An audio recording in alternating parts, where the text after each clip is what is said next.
Transmitting to you live and direct from the nation's capital, Monrovia. Pleasant good evening and welcome to News Today on KMTV. My name is Emmanuel, Davies, presenting tonight's edition of our news program. Many thanks for joining us tonight. Let's now bring you stories making headlines. President George Weah stresses the need for no one to be denied education due to age factor, noting education delayed should not be education denied. National Elections Commission sets July 29 as new date for both the senatorial and representative by-elections in Montserrado County. And the National Commission on Higher Education Director General Emmanuel admonishes graduates of the Liberia College of Physicians and Surgeons to demonstrate professionalism and commitment while serving the Liberian people. These plus many other developments are packaged tonight in our news presentation. We take this break. When we come back, we go straight into the news.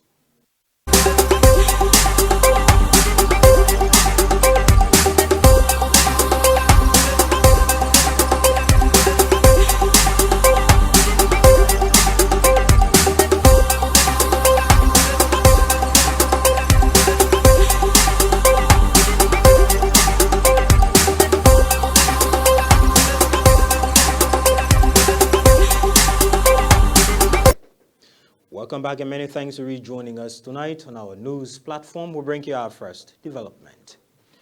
The Director General of the National Commission on Higher Education, Emmanuel, has admonished graduates of the Liberia College of Physicians and Surgeons to prioritize the well-being of their patients at all times. Serving as keynote speaker at the 4th Annual General Scientific Meeting and 3rd Convocation Ceremony of LCPS, Madam Dix encouraged the graduates to serve humanity with dedication and commitment. The Higher Commission on Education box at the same time called on the medical professionals to take into consideration the dignity of humanity in their professional practice because, according to her, the level of trust patients place in their doctors is high. You have chosen one of the most fascinating, challenging, and rewarding occupations anyone could have. You hold in your hands, literally, the ability to change lives, to save lives, to bring forth life. Do not take that for granted. So how much the state should intervene in people's lives, what services it should provide, what services it should not provide, and how it should deliver them effectively and efficiently. So acknowledging that these demands exist within society means that we understand that health service is a paradigm for these larger political issues. So what do we do about that? We challenge you, each and every one of you sitting here, entering into the profession, those that have been within the profession for years. We challenge you to continuously explore opportunities to strengthen the health sector. We continuously challenge you to role model and demonstrate that prestige that comes with your role as those within the medical profession. The challenge is huge, but we know that the dedication and the commitment is equally aligned with the width and breadth of the challenges that exist. So the responsibility is there, but the gains are tremendous. Don't let this be the end point. So as you challenge yourselves, you can challenge others. So go forth, play your individual roles, but keep in mind the dignity of humanity and the responsibility to positively impact your field of work and the world lies on your shoulders. Speaking earlier was the first Vice President of the Liberia College of Physicians and Surgeons, Dr. Benjamin Harris, who said the college is making some positive impacts in the medical sector of the country. We are a very small and young college, but we exude a sense of pride and joy about the journey we have taken and the accomplishments that we have made thus far. A year prior to the launching of our postgraduate program, data shows that we had 144 registered doctors, Liberian doctors, practicing in the Republic of Liberia. Only 15 of these registered doctors were considered specialists, with the ratio of doctors to patients recommended by the World Health Organization of 1 to 1,000, 144 at the time to over 4 million was an abysmal figure. But now we're on the right track. We're moving forward. With this very negative data, it was obvious that the course of postgraduate medical education would be stressed and recommended. Today, we are pleased to inform you that we have added, in the course of the past 2 years, 2 additional faculties. The Faculty of Internal Medicine with collaboration of ELW Hospital, and the Faculty of Ophthalmology with the collaboration of the LV Prasad Eye Institute in India, and of course, Lions International Foundation. Liberian President George Weah has encouraged parents to place no limit in educating their children, especially giving them tertiary education in Liberia. The Liberian Chief Executive described education as an integral part of life that has to be pursued at all levels. President Weah made the remarks when he officially launched a change maker village named and starred Smart Liberia in the Jalatan community today.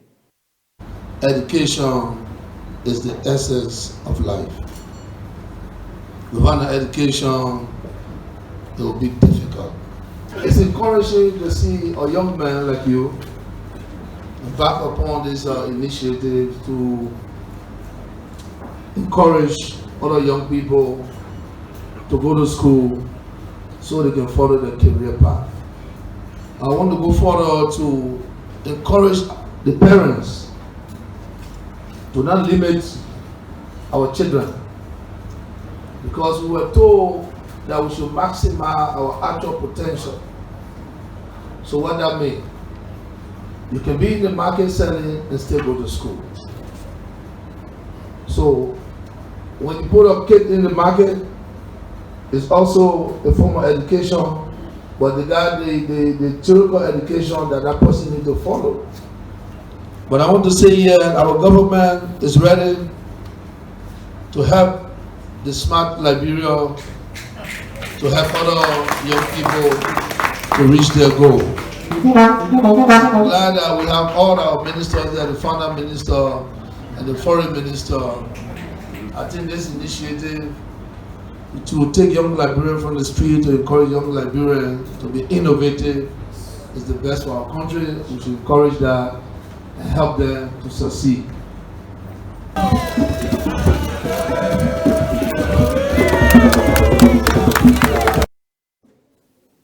Also speaking at the launch was the vision bearer of Smart Liberia, Marvin Tharawadi, who stated that Liberia is lacking behind because people are yet to develop the potential of the youthful population. Millions of young people across our country are hungry for opportunities to make a difference, to impact their families, to help their communities, and to develop our beautiful country. But these young people are locked out of these opportunities, sometimes because of where they're born and which families they're born in, and other factors. And this is the challenge that we must all take on as a collective. Beyond the individual stories and cries, our country is falling behind because we are missing out on the incredible potential of our youthful population. Young people account for over 60% of our population, but still remain the most underrepresented in many sectors of our economy due to the lack of education, skills, and experience. Through our Changemakers space, the space we're launching today, we are attracting Liberia's brightest young people and equipping them with the right skills and opportunities and the network so that they can develop into the doctors, the entrepreneurs, innovators, and policymakers who will lift Liberia. The average age in our team, young Liberians, is 24. And we're like he said, we're marching on to ensure that this is possible, we can do it, and that we start believing in young people in our own again.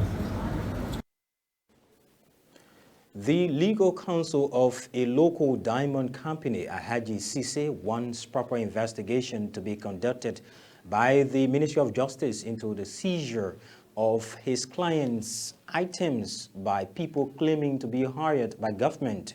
Councillor Sise doubt the legality of such individuals or such individuals or recently established special presidential task force on illegal mining and timber operations in Liberia. He justified that his client is operating legally and should not be punished by illegal individuals. He spoke at a news conference recently. I filed a motion before the Criminal Code C requesting the court to have the Ministry of Justice return the seized money and gold that this man did without any legal basis, because so assuming without admitting that his conduct was correct or legal, he must have obtained a writ of such and seizure. There is no evidence of a such and seizure to go after these people and arrest and seize those things. So based on that, we asked the court to have them return it. The assistant minister appeared on behalf of the Ministry of Justice and the immigration because we included them. They informed the court, he informed the court that he was not in the know of this man. In fact, he's gotten information that that office or that task force was constituted by the previous Solicitor General. He has no information of the component. Who are the immigration officers that were assigned from immigration? Their names not known. What are the Lancermans have people on it because it's the Joint Security Task Force according to them. No evidence of those. So the court asked him to assist the court to have the Canaan return turned over to the court and those absentees. While we were awaiting the arrest and detention of the arrest and turnover of Mr. Dakina, early last week, about the 8th of July, he again had these same officers. This time around, he has a private pickup with a sticker on his on the pickup in the interior called Joint Security Task Force. He went there and raided one of my client's agents in the bush who has a shop there and took $1 million Liberian dollar, several smartphones from those guys, along with the motor that can be on the boat. Meanwhile, Mines and Energy Minister Gessler Murray has condemned the seizure of the miners' items. According to him, the ministry is not aware of the illegal operations of a man identified as one Mr. Johnson, who is alleged of unilaterally taking decision in the absence of government. He said they previously communicated with the Ministry of Justice, but up to present, there has been no response officially coming from the Ministry of Justice to the Ministry of Mines. We're not aware of the certificates in the various mining districts. Any interventions made should be collaborative among all of the stakeholders, i.e., Ministry of Mines and Energy should be leading the charge and assisted by the Ministry of Justice, because we do have the enforcement power. We need the police and the immigration to work along with us to determine which foreign nationals are legal or illegal. Secondly, we have the database of all miners in the country, including the Class C operators, that should be entirely Liberians. That whole Class C category has been transgressed by foreign nationals. with the acquiescence and assistance of our local brothers and sisters who form themselves into cooperatives without being sanctioned by the ministry and invite the mining dissidents to operate their mining groups. This is completely out of order. Yes, about a month or so ago, I wrote the Minister of Justice apprising him of these individuals' unbecoming behavior and asking for explanation. Up to now, I have not received any response to that effect. Well, viewers, if you just joined us tonight, this is a reminder that you're watching News Today on KMTV with me, Emmanuel, Davies, presenting tonight's edition of our news, transmitting to you live and direct from the nation's capital, Monrovia. We take this break. When we come back, we'll bring you more developments. Please keep watching.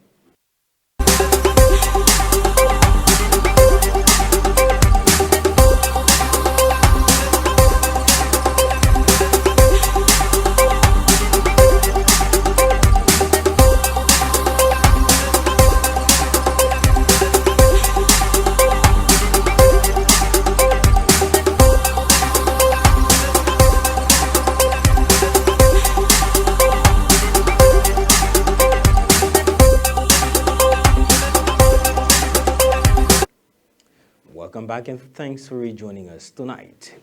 The National Elections Commission has pronounced July 29 as the date set for the conduct of Montserrado by-elections. According to NEC Chairman Councillor Jerome Kokoya, the certainty comes in the wake of the arrival of the last batch of voting materials into the country. The NEC boss, however, challenged national government to make available remaining funds to conclude the process. Today, we are pleased to inform you that a large batch of materials, pre-packed materials, arrived into the country on board a special Kenya Airways charter cargo flight on Thursday, July 18, 2019. With this development, the Commission hereby confirms that all of the materials necessary to hold the combined by-elections have now arrived into the country. The NEC operations team has been busy packaging the materials for subsequent deployment. The Board of Commissioners met with all candidates for the combined by-elections on Friday, July 19, 2019, to inform them and to announce the new election date of July 29, 2019. We are pleased to report that the meeting was cordial without any disagreement regarding the new date. Accordingly, the new date for the combined Montserrado County Senatorial and District Number 15 representative by-elections has been set for Monday, July 29, 2019. In view of the above political campaign, which is still in progress, we end at midnight on Saturday, July 27, 2019. A local businesswoman, Grace Cutwasser, is calling on national government to formulate strategies in an attempt to address the uncontrollable fluctuation in the exchange rate across the country. Ms. Cutwasser is the Chief Executive Officer of Blue Eye Business Center situated on Camp Johnson Road. According to her, due to inflation, local businesses are becoming more spectators in their own economy, noting that they are selling at the mercy of importers. She at the same time recommended the reduction by half the salaries of lawmakers. Operating business in Liberia is kind of difficult. I shouldn't lie to you or pretend to be like it is okay. But we hope and pray that things go well, because right now it's like the US rate is really killing us. It's like we are selling for the importer, okay? We buy according to okay, for example, the rate is 200 or 205, there's nothing stable. So everything, profit, what have you, everything live right within what you are buying. It's like we are just selling now for selling sake. I am appealing, begging the government to try in a weak way to help us, because we are dying slowly. We are dying slowly. The US rate, let them do something about it, please. We said there's no money, but I am not preaching politics here, but I'm just begging. Let them just reduce the salary for the common man to survive. We don't want government work, but we want to have piece of the cake, because we too, we are Liberian. We don't need government work. It's not everybody gonna work in the government, but at least if we try to employ somebody, we too, we should eat piece of the cake. We don't want 15,000. We don't want nothing, but if they can try in the house, let them reduce it. Because we cannot be crying the country is hard, the country is this, the country is that. We're protesting here and there, but we are not making effort to move our country forward. The Chief Executive Officer of Security Expert Guard Agency of Liberia, SIGA, has underscored the need for strong and immediate collaboration between the government and private security sector.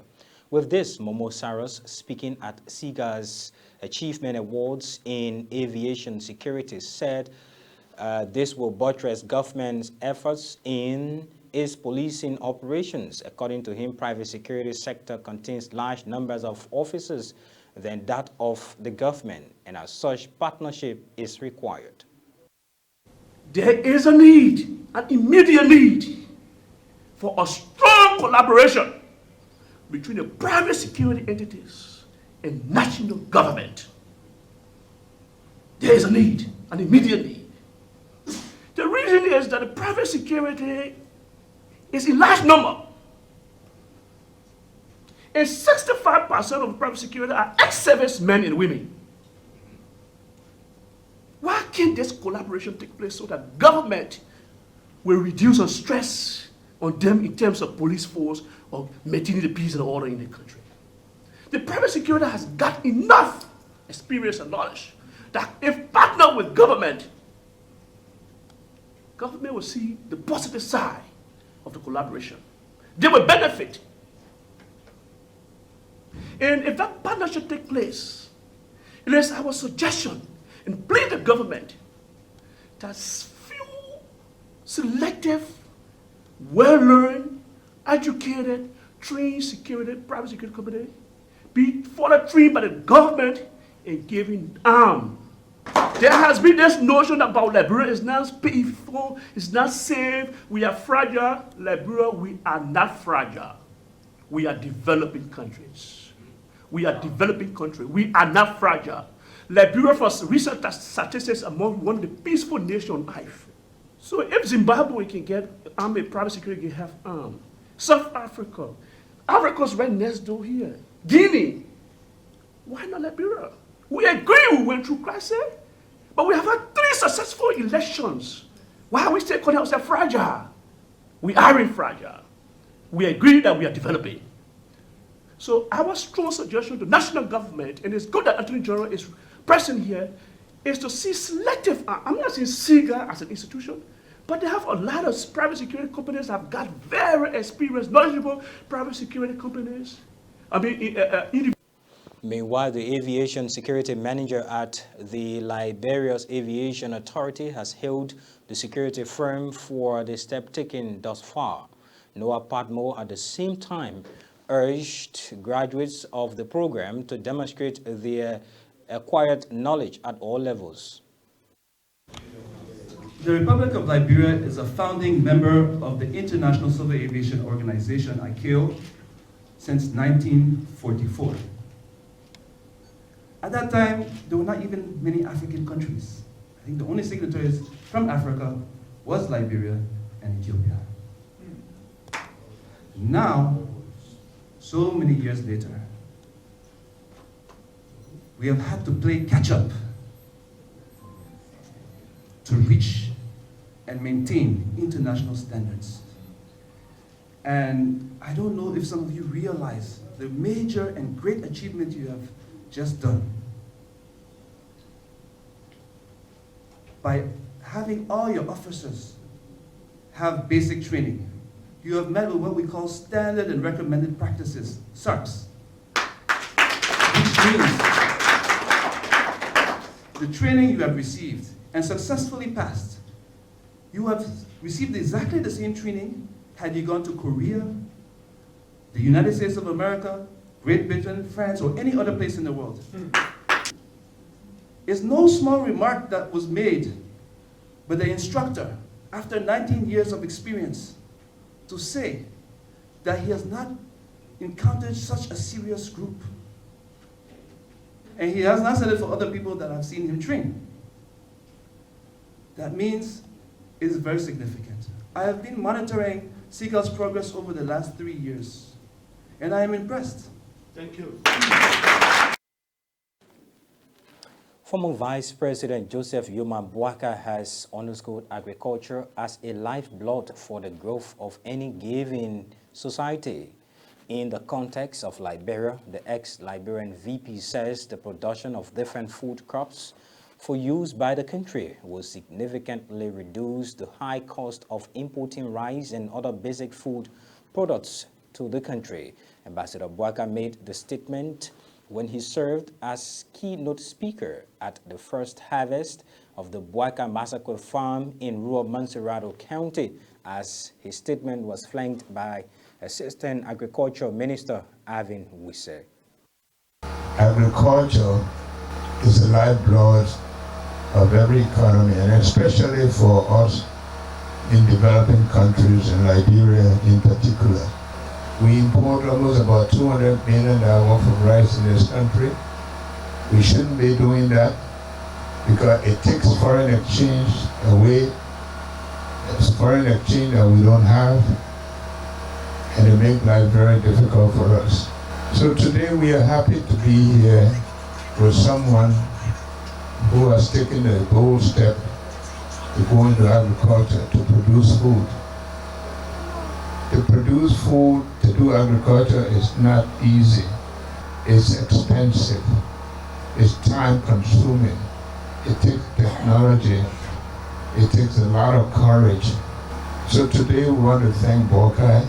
You know, we have a foundation, and part of the thing that we're doing in this foundation is to work with farmers, with people who are interested in producing food, people who are interested in growing food locally to feed the community, and to be able to even go beyond and earn foreign exchange for our country.